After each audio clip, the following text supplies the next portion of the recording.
Hello and happy Monday, everybody. Welcome to this edition of the Racing Insiders podcast. I think this is 124. Really? If I'm not mistaken. Wow. Yeah, God it's damn. been Been a while. Yeah, we've been doing this for a while now. Been a hot minute. A hot minute. All right. So you're on your phone and No, I'm not. now you're not. All right. Yes, we've got our new podcast studio set up now, so that's kind of fun and exciting. And yeah, so pretty happy about that.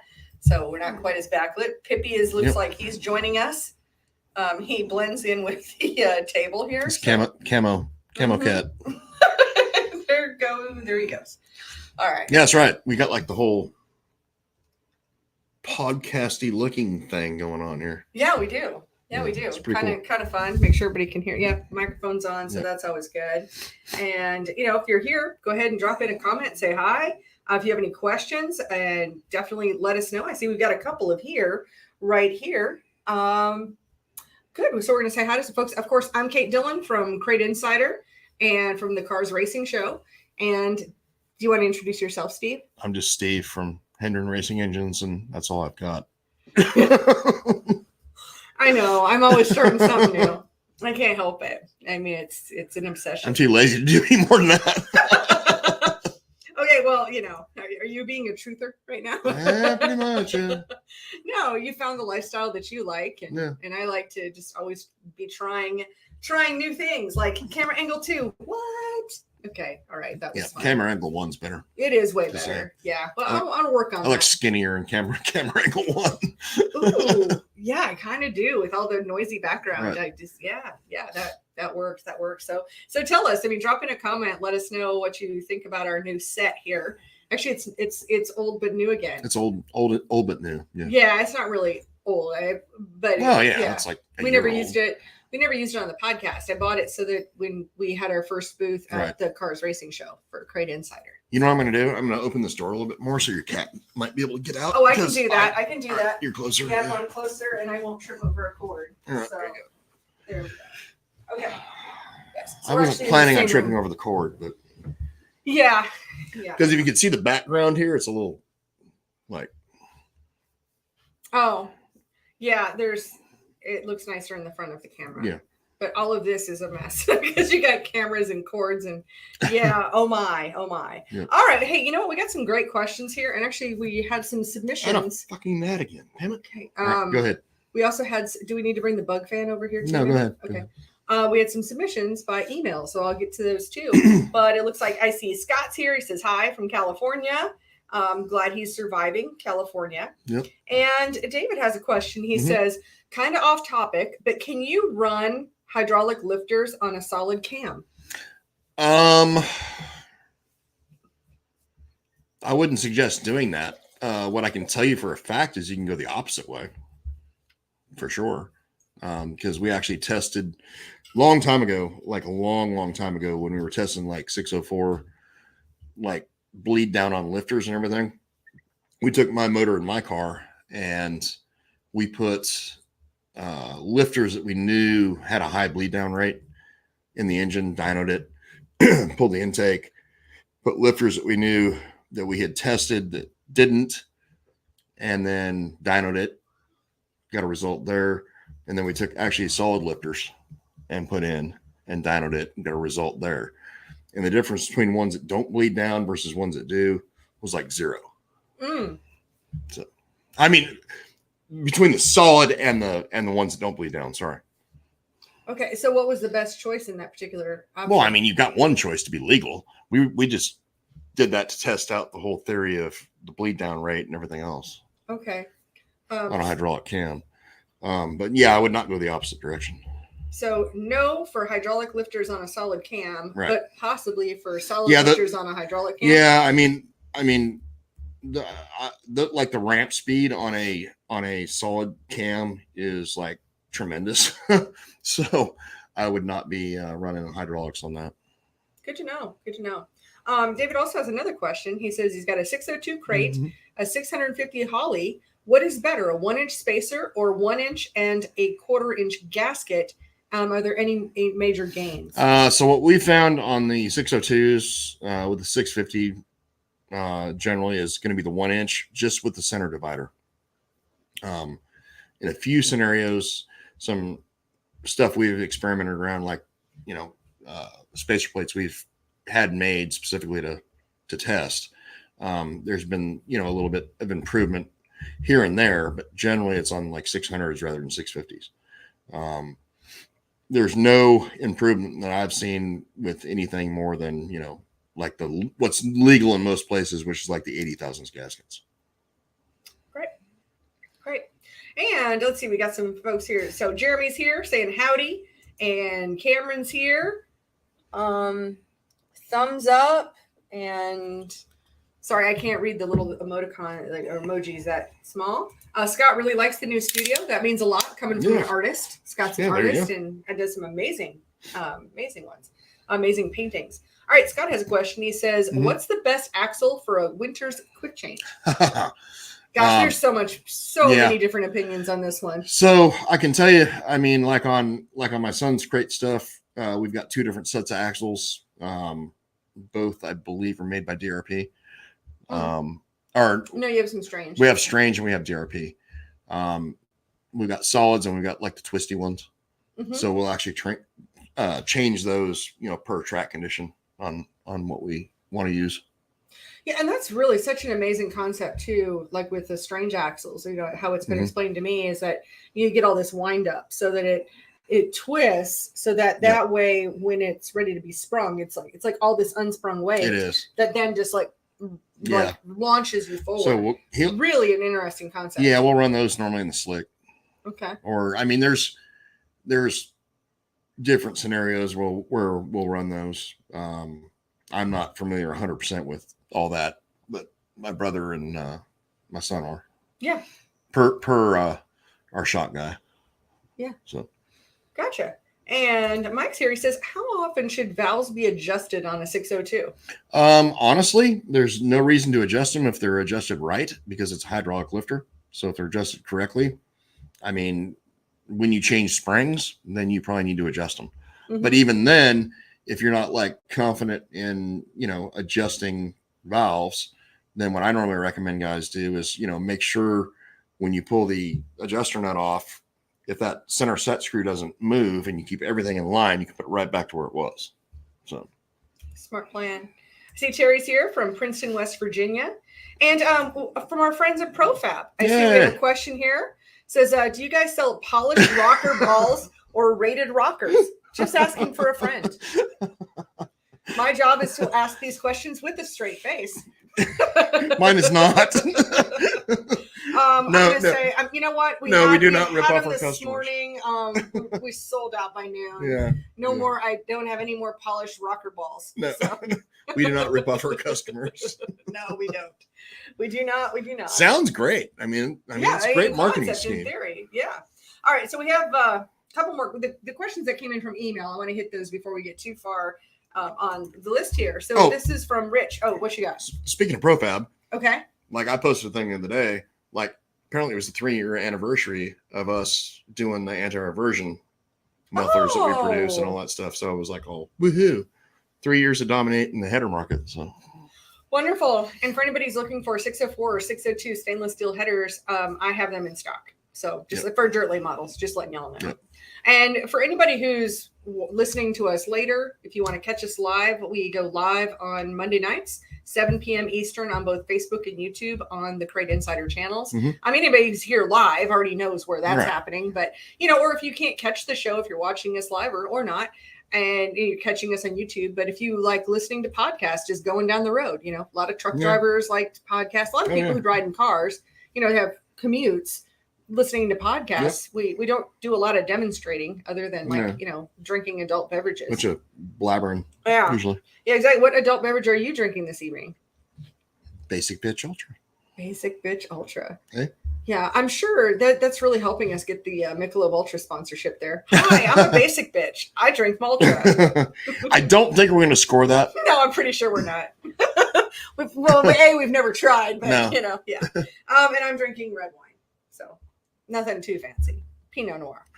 All right, here's the questions we have right here from Rich. He says, I have a brand new 604 straight from GM, crossing my fingers and toes that it's right. I'm wondering what oil filter is best for break-in. So like the oil filter we always recommend is going to be that Wix. What is it? It's the 51061R. Yeah, that's right. Yeah, that would be that's the So one you recommend. So I yeah, I one would who certainly sells use it. that. Yep. Or you can get those at auto parts stores too. Yep. I mean, I've never had a Wix fail. Good to know. I've had other brands fail.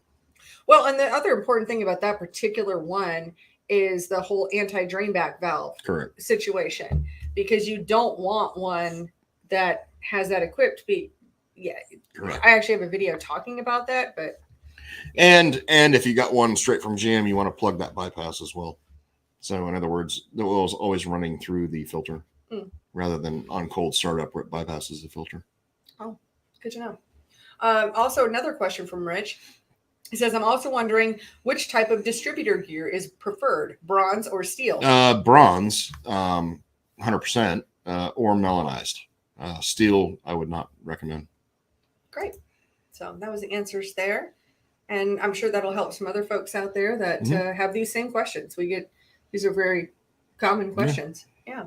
And Chuck, so you're saying, hey, my friends.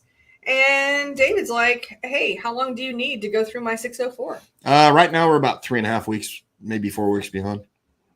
Oh, that's a lot sooner than it was. A little further behind than I'd want to be, but it's just kind of how things are working out with, availability of stuff and just how shit's running through the shop at the moment. Well, I mean, you guys do a lot of dyno work as well. We do. Yeah. Like today we were down on a super late model today. Yeah. So, which was actually pretty impressive, I got to say. I mean, it was one of those Mullins LS motors. Oh, cool. And yeah, pretty impressive.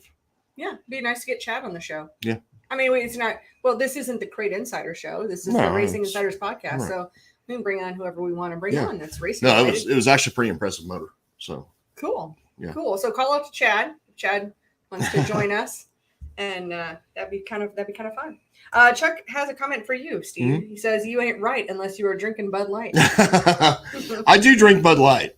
The only reason I got on Ultra years ago because, golly, because that's what I'm a fat fuck right now. I'm a fat fuck right now, but like you just want to impress the ladies. Well, no, years ago I was like doing the whole Atkins thing, and I was like all skinny, and I'm like, oh, that's like the least amount of freaking carbs you can drink in a beer, and I love beer, so that's all I got on this shit. Gotcha. All right, Jeremy says, should we run the bronze gear on the 602 as well? No, bronze gear never on a 602. It needs to either be cast iron or melanized. And let's talk about why. Why? Because cast iron eats bronze. Yeah. Like, because the camshaft will eat I had a customer come by the shop today. I know. Yeah. You sold him a gear. Yeah. So for that exact reason. Hooked him up there, but yeah, and he came by my shop to get to get the cap and rotor kit. Gotcha. Yeah, so we got the gear from you and the cap and rotor. So yeah, never ever bronze on anything cast iron. Bronze only belongs on steel. Good to know. All right, next, Dave says, time to change valve springs. What are best on the market now? 604, E85, and I run Pittsburgh. I mean, honestly, the stock ones.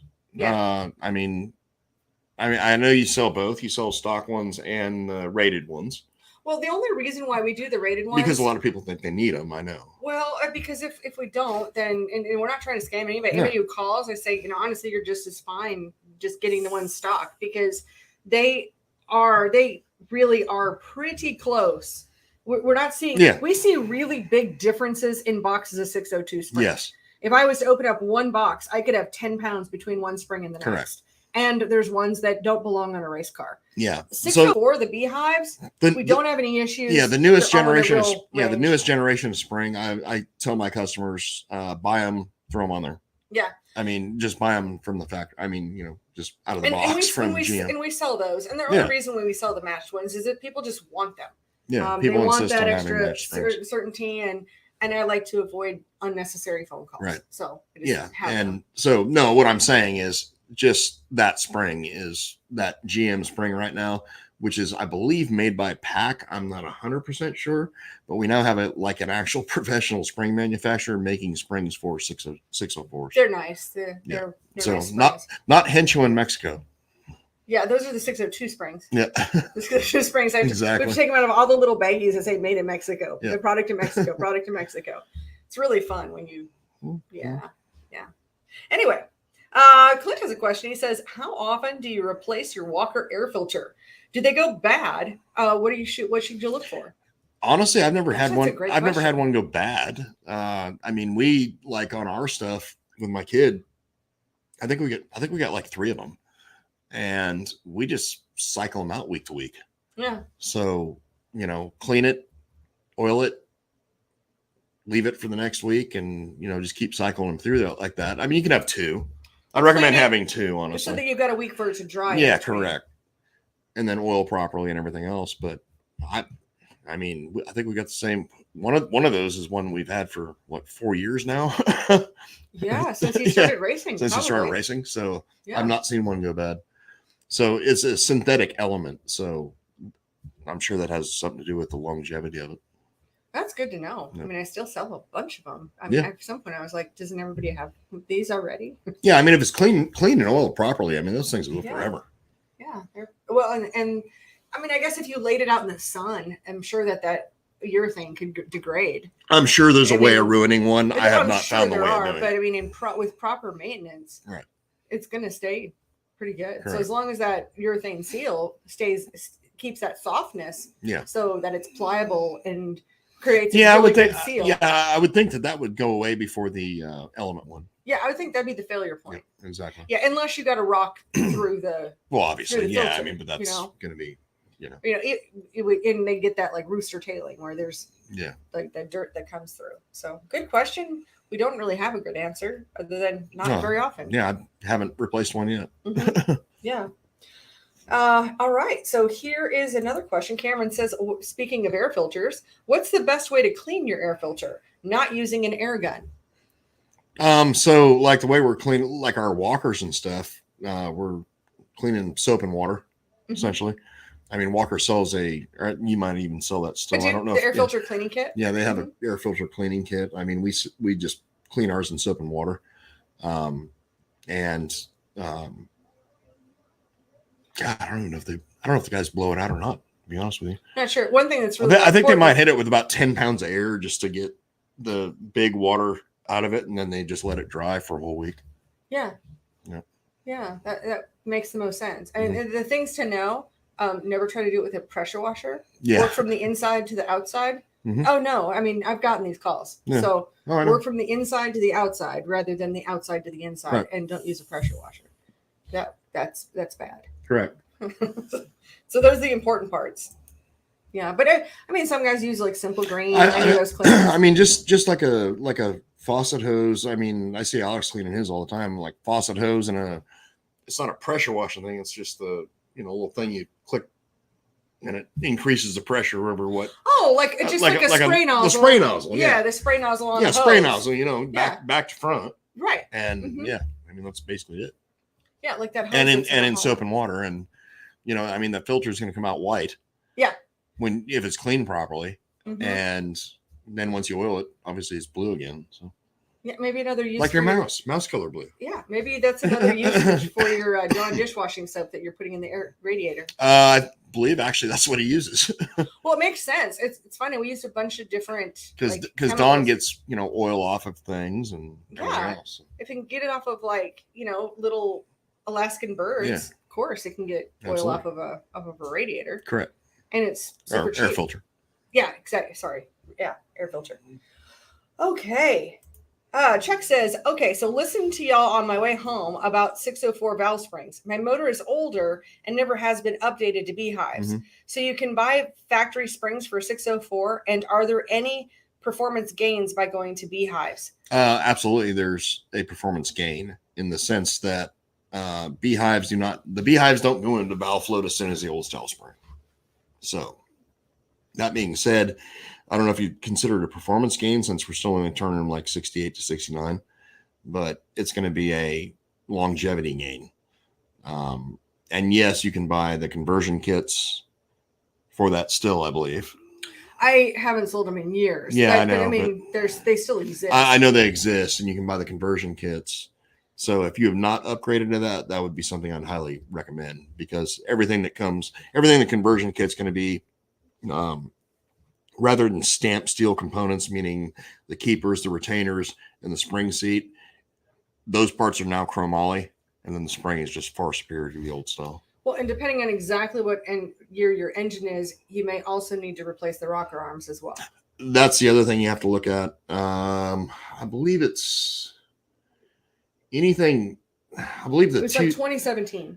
Well, no, I believe the 2007, 2008 stamped rockers, if you've got that old style rocker arm, those will not be compatible on the intake valve. It's either intake or exhaust. I can't remember which. Yeah. And they won't be compatible. But at that point, you might as well buy like a whole set of brand new rockers. Right. So. Well, and just looking back, I probably haven't sold the conversion kit since probably about 2017. Yeah. I would guess. More than likely. And back then, the price for both components, both the rockers and obviously shit's gone up. Yeah. Right. Just like a ballpark. Back then, those are retailing for about $700. So I would guess they'd probably be closer to $900 or $950 right now. Probably. But that's just really just a guess. Like I tell people, when there's something I'm absolutely no idea what the price is, it's like, I don't know if this is $500 or $5,000. And at least this gives you a bit of a ballpark. Well, yeah. I mean, and honestly, with an engine that old, I ain't knocking the fact you got an engine that old. I'm just saying, with an engine that old, really, it's probably time to think about an upgrade, because the amount of money you're going to spend on those components, a couple grand more, you're getting up there towards the price of a new motor nowadays. I don't know. Except you see the prices of the new motors. I say a couple, but you know what I'm saying. It's just, it's at some point, cost and effect is going to be a thing, and you can still take that engine you have and sell it to somebody for like street use. Right. And apply that money towards more like a new return engine. On investment type of a situation. Correct. So yeah, I mean, different ways of looking at it. Different ways, of course. It was a 602. And I mean, there's plenty of people who, we still convert older engines to that new setup, newer setup, but so if you looked at the price of those conversion kits at any time at all? I just don't know what they cost now. I honestly don't. Really don't. Just off the top of my head. Yeah. I just wanted to give a ballpark. I mean, GM's changing prices daily. So if I even tried to guess what they cost, it would be a total waste of time. Yeah. I understand. Yeah. Yeah, because I don't. And I'd be lying. I used to know all my prices, but now between the number of products and how many times that the prices change, it's just hard to say. And Steve Peden's here. Right on. Hi, Steve. What's up, dude? Yep, we're gonna be up in that neck of the woods in just a month and a half, I suppose. I'm not going to Indiana. Well, Pennsylvania is a lot close. I mean, pretty close, right? Yeah. I thought he was like right on the borderline there or something. I don't know. It's in the northern regions, right? Like a northern Midwestern or whatever. Gotcha. I was thinking he was Pennsylvania, but anyway, that direction. Yeah. Sort of. Well, I don't know. He can come and race the Pittsburgh race. Yeah, that'd be fun. Should do that. Yeah, it's less of a trek than it is from here in North Carolina. True. Yeah, that's all I was thinking. Mm-hmm. So, but I was thinking he was up there. Anyway, how has your week been? Yeah, I mean, good. I see you got a haircut. I did. Got them all cut. All of them? I don't know. Yeah. Most of them. Yeah. Okay. Anything else exciting? No, not really. I mean, no, nothing I can think of. Oh, I know what's exciting. If anybody was to ask us last night if we were going to watch the premiere of House of the Dragon. Oh, that was good. I would just say they asked the wrong question, because the real question is who's going to make the popcorn. Exactly, and you did, and I did. Yeah. So yeah, for sure. What did you think of that premiere, Steve? I thought it was the premiere that absolutely fitted the premiere of that. Yeah. So, them dropping the whole thing right there at the end with I still don't know the names of the characters because I never read the books, but with him dropping like his daughter is going to be the heir to the throne, and then dropping the whole dream about his I think it was his grandfather that dreamed about the White Walkers. Mm-hmm. Shit like that. Yeah, I think it's going to be pretty damn good. Yeah, it'll be good. Okay, we got another couple questions here. Mm-hmm. Oh, and Steve actually responded, Steve Peden, about going. He said Biden directions there, Steve. Tim says we gave between $450 $500 for our conversion kit. Okay. Okay. Now that I'd be curious if that includes rockers as well, but well, it won't. The conversion kit does not. That would be the conversion kit only. Gotcha. Rockers are still going to be another roughly $400. Yeah. So we were in that ballpark there. And Steve is here. Steve Askew. He says, I've done everything you recommend except cold air box and fan. Looking for horsepower gain. Will I pick up with cold air and I buy a 4-blade fan to change to 2, 3, 4 blade? Kate, I'm ordering the Daytona 1 oil change kit tomorrow. Time to change it. So, he says you've done everything you recommend except for the cold air box and the fan. And if he's looking for a horsepower gain, what are your thoughts? All right, the cold air box would be number one. You don't necessarily have to buy the one. I'm not trying to short you out of selling a cold air box, but you don't necessarily have to buy one from her. You can actually make one. So basically what you're doing is you're trying to isolate any underhood temperature from the air inlet of the engine. So because what you run into is for every 100 degrees of air inlet temperature, you're losing roughly 10% of power. So if it's a 100-degree day, you're losing, 10% over, we shouldn't say that. Every 100 degrees is horrible. So in other words, if your air cleaner is underneath the hood, or if the thing's breathing hot air and you've got 200-degree radiator heat being blown directly into the air inlet of the engine because of your fan, then you're 10% down from the guy who has all that isolated. So, 10% of 400 is 40 horsepower. It's a lot.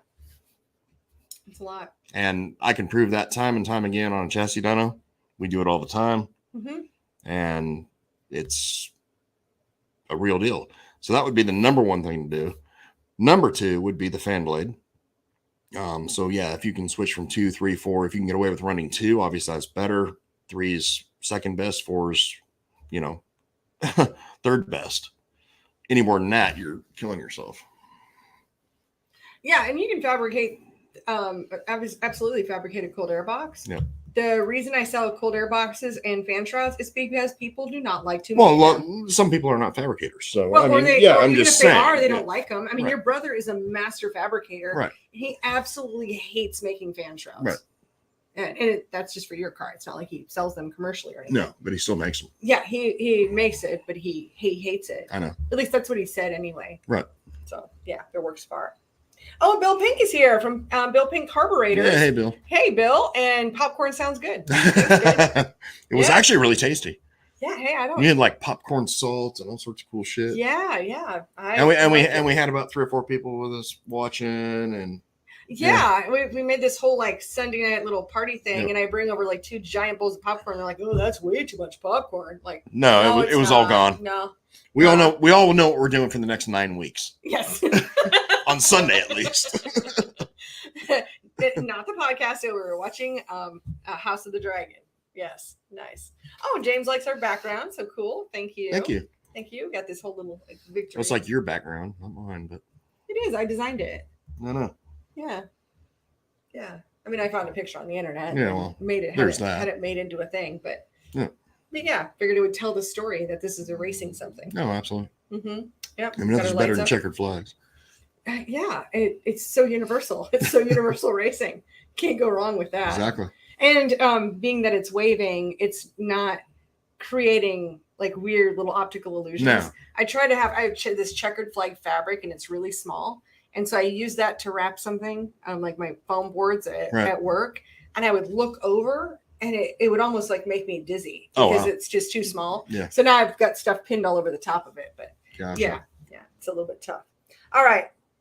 Derek says, with the now defunct fuel series, is there still a rebuilding seal available for a CT 525? Okay, so what I'm going to be working on is going to be with the Blue Ridge Outlaws, and I'm actually going to be helping Jason Smoot with coming up with his sealing program.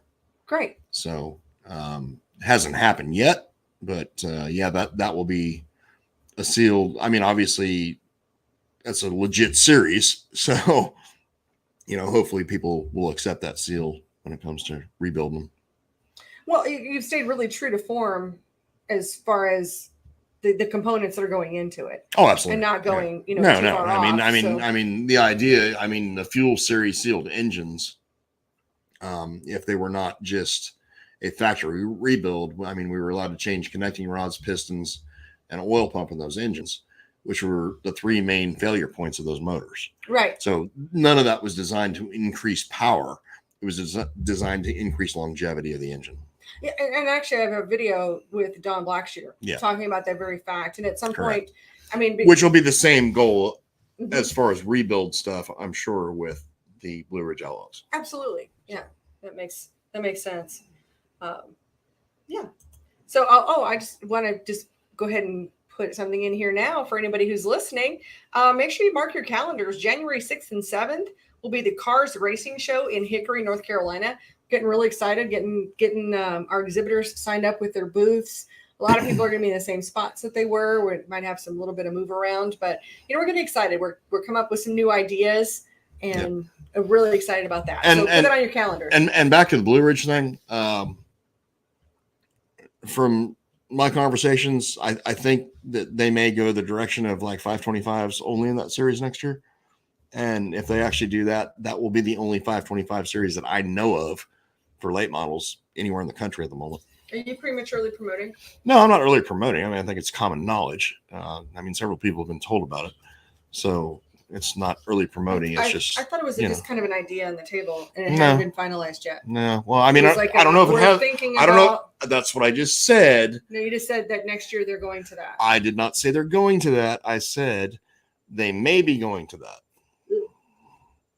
Okay, so it is something that has been talked about, and if that happens, then I already know they're going to have a sealing program for the 525. If they go that route, then I think it's going to be a good thing, because they would be the only 525 series as far as dirt late models go that I know of. Mm-hmm. Yeah. And I think that's a great thing, because that's going to save people an assload of money. Yeah, absolutely. Great. All right. James has a question. He says, Steve, what's required to swap from a Saginaw 3-speed to a brinn style transmission? It's for a 602 crate. Basically, just throw away your clutch and transmission, pop the brinn in, and the only thing that may be required more than that is going to be like a drive hub for the transmission, and then maybe a different length drive shaft. Okay. So, and then that's basically it. And, if you already got, maybe a new shifter or something like that, but virtually nothing. Pretty straightforward. Absolutely. It's totally straightforward. Yeah. Great. So, and it depends on the series. If you've got like a street stock type car or something like that, and you have to run like a front mounted starter or engine mounted starter, your flex plate will still work. You just have to have a different drive hub, and it's direct drive at that point. Okay. Because obviously all the clutch is internal in the transmission. Great. Joe has a question. He says, hi, have you tested the Holley aluminum 4412 carburetor? Is it better than the Zinc version? Honestly, I have not. No, because like very few things we deal with nowadays are require that carburetor. So it's nothing that I have personally tested.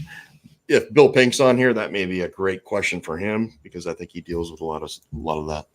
Oh yeah, Bill, feel free to weigh in. Yeah, if you can, that'd be awesome. Because from what I understand is that you had all these sanctioning bodies out there requiring the Zinc 4412. Mm-hmm. Problem was they were completely unavailable. Yeah. And this is pre supply chain issues. Mm-hmm. This is before then. So it was in the before times, and it was like, I think there were just a lot of foundries were either getting snapped up or closed down, something like that. Because It was back in those days that I was having a hard time with getting Procam fuel pumps, because the foundry the foundry had been sold to somebody else, and that foundry stopped making the castings for those Procam I believe that's why they went away from the Zinc, right? And that is knowing what I know about Procam pumps.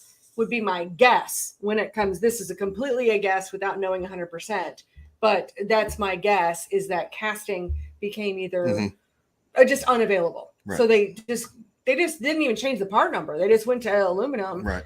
But then you've got these racers saying, whoa, my rules say I can only run zinc. No, I got you. And then, of course, the racing series, they just copy and paste the rules from year to year. So they really didn't know. Yeah. So yeah, I don't know. And again, hopefully if like Bill's on here, he can weigh in on this. And he was on here a little bit ago. Yeah. So that would be some great information to know for sure. Sorry, I can't answer the question. Yeah, because you really don't deal with a lot of 2-barrel stuff. No, not anymore. I mean, years and years ago we did, but it was like 2-barrel open stuff and all that we dealt with. Mm-hmm. Now, have you got any questions over the phone in the last week that would be good to share? Nothing worth sharing, honestly. No, I mean, I could probably start like writing shit down. Yeah, that might be a good idea. That might be a good idea. Yeah. Yeah, I haven't never. No. That would be good. Nothing I can remember. So. I think we should do the would you rather. If from our pod decks here. So you want to grab 2 cards. Okay, and I'll grab a couple here. So this is something that we do for fun here on the show. In case you're new, we have these are from pod decks, poddex.com, and they're just fun little questions. And if they're stupid, you just pick a different one. So, all right. Oh, I think we've already seen this one. Yeah. I don't know. We might have to run out of things. Okay. All right. I have the most random question for you right now. Okay. Would you rather have no eyebrows or an extra finger? No eyebrows. No eyebrows. Yeah. You don't want an extra finger? I've never met a 6-fister. Oh my God. You're disgusting. No. Oh my God. Wow. Okay. Would you rather give up sex for a year or your cell phone for a year? Oh, we had that like 2 weeks ago. Oh, did we? Oh, I don't remember. Yeah. All right, so I got to pick another one now. Yeah. I don't know. I've just got a stack of them. I'm just finding one that's fun. All right. Would you rather your fingers always feel sticky or your throat always feels itchy? Oh, I hate things on my hands. So itchy throat. Oh, wow. That's all right. Bill is here and he weighed in. Yeah. He said, great. this is, so I'm so glad to see this. Yeah. Bill says you are absolutely correct. We have gone to the aluminum because of the byproduct of the zinc was hazardous. Most of the zinc foundries were shut down. Mm-hmm. Yeah. So great. And I don't know about better or worse horsepower wise or anything else, but I don't know. But interesting about the whole byproduct of zinc was toxic. So for sure. that'll be the way that we go. Mm-hmm. I know the answer. Appreciate that input. Absolutely. Thank you. Thank you so much. We should start like calling the show like Stump Steve, because that stumped me because I had no clue. Stump to Steve. Stump to Steve. Oh my gosh. I mean, that could be like a drinking game, except this show is already a drinking game for you. No, that's true. So it's just, no, I'm kidding. I mean, it's not like we're doing shots or anything crazy. We have done that before though. What, shots? Yeah, we have, but it's not like always. It's not always like regular or anything. Yeah. I'm trying to think if there's any other questions or comments that have come up. Because we always have something going on. Right. Yeah. I don't know. Those questions are lame. Yeah. All right. And some of these are like fucking stupid. Yeah, I know.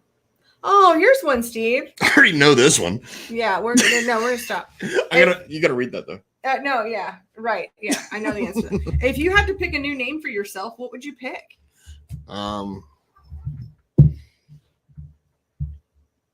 Eastwood.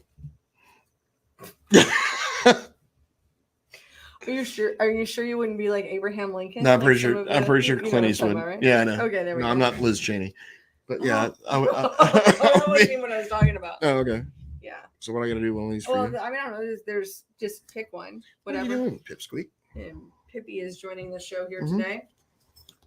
Oh, and actually, Bill says on the 4412 carburetor, he says, okay, now we are testing the 4412 aluminum casting. We just ran 3 different versions of it today. And this week we will compare the XP 4412, the Zinc 4412, and the new aluminum 4412. I will forward you the results if you would like. Oh, that'd be awesome. Oh, absolutely. Yeah, I'd appreciate that. Yeah, Bill, thank you. I know, and how timely that you're doing all of this testing today. Because again, I don't do a lot of 2-barrel stuff, but I mean, I do get questions. We have a lot of. I don't think you knew or believed how many of our audience and customers were, it had to run 2-barrel carburetors. Right. Yeah. I think that's been a bit of a surprise to you on the show. It has been. Yeah. Something I've learned. Right. But yeah, I mean, that'd be great information though. Yeah. And I'd appreciate it. Yeah. Love to be able to share that. And, really thank you for all of your hard work. Now we can send people your way for 60. Absolutely. We, with the data, we can put together, we can do like a little interview and put together a little article we can put on the website. That'd be great. Like on Crate Insider and let it be a resource. And then Bill does your trade show too. So yes, absolutely. Bill displayed this last year, and it's cool because his stuff is pink because his last name is pink. It is. It's really fun. It's kind of cool. Yeah. I think it's neat. He was doing pink things before there was like the cool thing to do for early October, So that's pretty neat. Yeah, absolutely. I like that. Cool. I don't know. That's kind of all I have. It's just like we're getting into the quieter time of the summer. Yeah, it's a little bit on the weather. It's a little on the downturn, and a lot of people getting rained out and stuff. So rained out or getting ready for the big specials. End of the year stuff. Yeah, the big end of the year specials. It's just right around the corner. I know we had a racer call me the other day saying it was like, oh, this weekend is our last race for the points championship for our track championship. I'm like, what? But then again, school started. School started here. I guess it hasn't started in probably in other places. Yeah. Yeah, but we started this past week. Mm-hmm. Actually, this is going into week 2. Oh yeah. Of school here in our part of North Carolina. Yep. All right, we got another question here. Mike says, "What's the correct Pro Cam pressure pump? I have a Willy's return system." Okay, so you have a bypass regulator, so I would be running the 15-pound pump. Mm-hmm. Yep. Yeah. So. And I bought a bunch, so I have several. Lucky you. They were hard to come by for a while. Yeah, so I ordered a lot of extra ones, and I still have them. Yeah, it's good. Well, because when you order enough of them, you just don't go through them as quickly. Yeah, right. It was like to make a joke that my backups have backups, but I try. I can't always time it right, but I do my best. Yep. But I mean, definitely the 15-pound pump on that scenario. Mm-hmm. Good deal. Well, I think we can wrap things up. Do you have any final announcements to make at all? I don't really, honestly. I mean, no. I mean, nothing super special going on. Just going to work every day. There you go. If you need to order parts, go to CrateInsider.com. And be sure also, there we go. Hang on. Got to do one more question. Yeah. Dave says, hey, Steve, does the new Crate Engine 602 run at 6,500 now? No. Can it run at 6,500? Yeah. Do you want it to run at 6,500? Probably not. So, we recommend a max RPM of 64 on those. Number one, because anything above that, and you're risking like hanging shit out the side of it. And number two, they fall on their face after 55.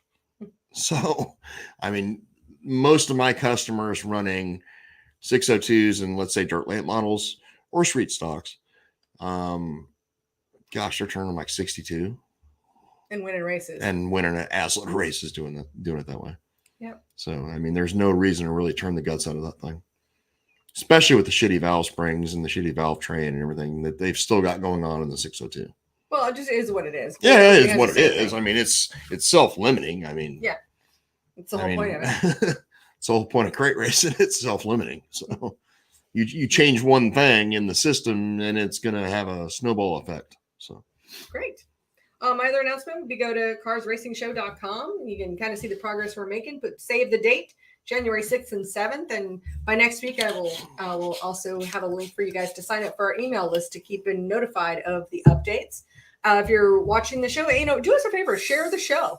We're just a small little podcast here, and we'd love to gain listeners and help more people. So really appreciate it if you would share this, wherever you like to share social media things.